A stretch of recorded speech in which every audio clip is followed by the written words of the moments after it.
So,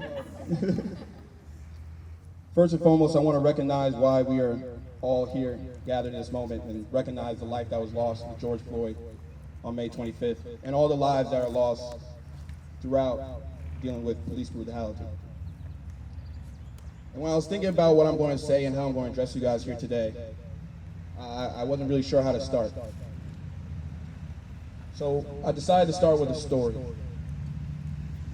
When I was 15, Trayvon Martin was killed in Florida during the NBA All-Star game as he went to go get Arizona iced tea and Skittles to watch, like I was watching at my home. But what I more distinctly remember is where I was when the verdict came out regarding Trayvon Martin. I was at a friend of mine's house, and we were watching just a normal, regularly scheduled programming, and on the bottom of the ticker on the TV, it said Trayvon Martin's verdict about to be announced. So we changed to the channel to see what would happen. And me and my 15-year-old, unfortunately naive self at the time, figured it's a no-brainer, right? Man kills a man, he goes to jail. Period. But unfortunately, when we were watching the verdict, the judge stood up and said, George Zimmerman is found not guilty of murdering Trayvon Martin. And I was in shock, of course. Stunned, hit me like a bullet. And my friend's house that I was at the time, they were like, oh, that sucks. It's unfortunate. Shrugged their shoulders and went back to the regularly scheduled programming. But it still resonated with me, and I was thinking about it constantly throughout the rest of the time I was there. And I went home, back to my house, and my mom was inches from the television screen, crying her eyes out. And in that moment was the first time when I distinctly remember, as if it was 4K video, that my reality, in contrast to my white counterparts, is different. That this is different for us. So Trayvon Martin died in 2012, and we are here today faced with an all too familiar story. But we have a choice to make. As a collective, we have a choice to make. Are we going to continue to avoid the conversation?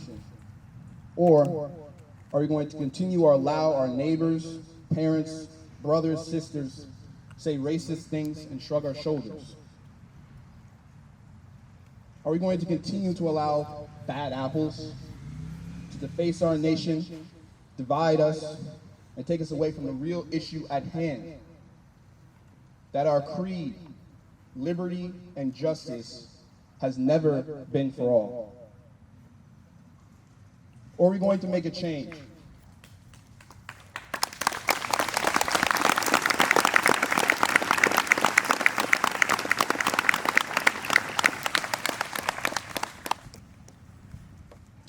Or are we going to make a change? Are you going to decide now, as people, that this is not our way? That we are better than this?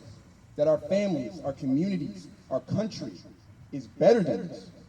That we deserve better than this? Because the world is watching, and there is no room on the sidelines. We're going to need all hands on deck to get to the place we are now, to the place where we want to be.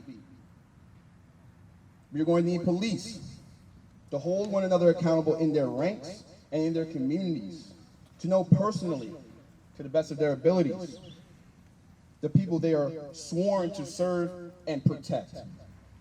Not out of obligation, but out of a sense of responsibility to look after that young black boy as if he was your own. We're going to need administrators to condemn and persecute swiftly injustice that happens under their guidance and leadership. We are going to need students and faculty to call out words and slander that, when go unchecked, provide reassurance to the transgressor that others may feel the same way.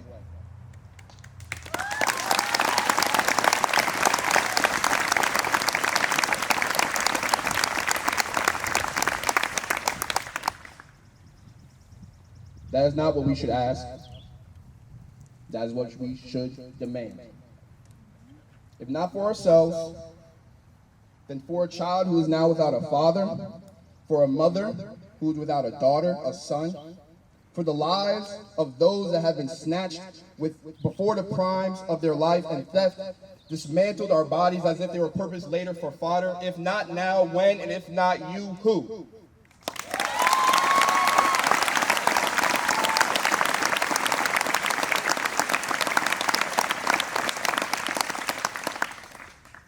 How long will we prolong the vision of the oppressor in favor of our comfortable silence?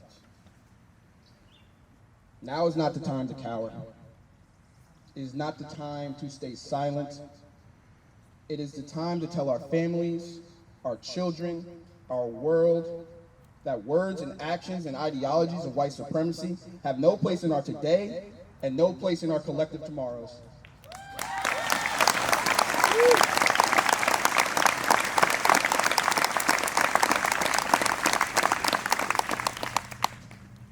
That there is no room for your hatred, and there is no tolerance for your bigotry.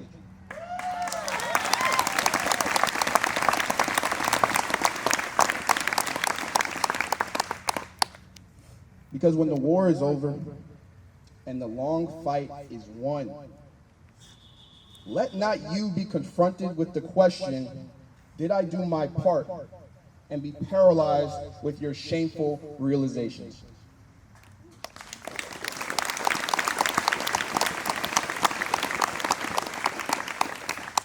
As I close, I want to reemphasize that it is critical at this moment, as essential as our gatherings are, it is nothing if we do not vote.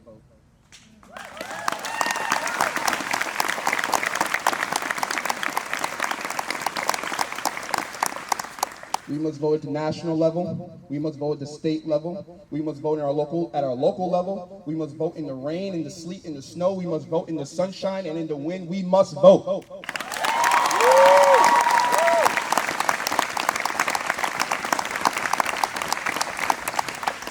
And when we do, we must choose country over party. When we do, we must choose civility and humanity. When we do, we must choose empathy and progress. And when we do, we must choose justice.